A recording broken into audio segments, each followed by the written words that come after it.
When the crowd started gathering around noon today, the band already was practicing, and only the final details needed to be taken care of for tonight's Crosby Stills Nash and Young concert at Texas Stadium in Irving.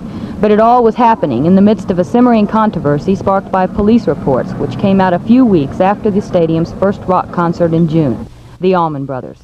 At our first concert, about a month ago, we had police, our own police, and Irving Police came out and looked at it. It was really a very smoothly run concert. Everybody was satisfied right afterwards. All the reports, the police reports and everything were favorable. And then about 2 weeks later, some people got upset about having the concert here. Those reports outlined charges of mass drug sales and use, open sex acts, and attacks on police officers. In his final report, Irving Police Chief Leonard McCarley termed the Allman Brothers concert a legalized dope party. But according to Burling, that is not the same report he got from police immediately after the June concert, which drew 40,000 people. We don't have we don't have access to police reports, so we don't have any confirmation on sex acts or, I think one of the reports said that in his opinion there were 30,000 marijuana smokers. Well, in our opinion there were a lot. That isn't true. There were a lot less.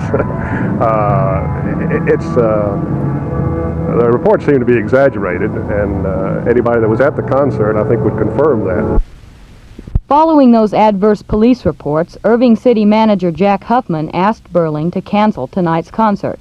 Burling said no, that the contract already had been signed.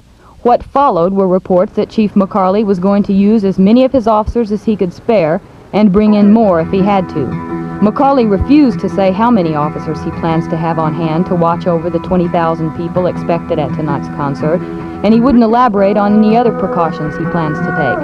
McCarley only would say his men will arrest people if they are in violation of the law.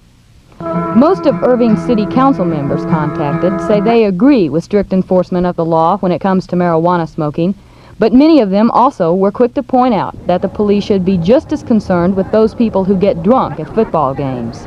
As Councilman Cliff Shastine put it, it gets under my skin that nobody makes a big deal of the drunks like they do the dope smokers. In light of the adverse police reports, most of the council members say they are going to tonight's concert to see for themselves what goes on.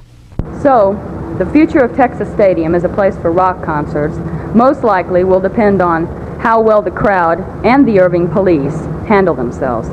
Kay Vinson, Channel 8 News at Texas Stadium in Irving.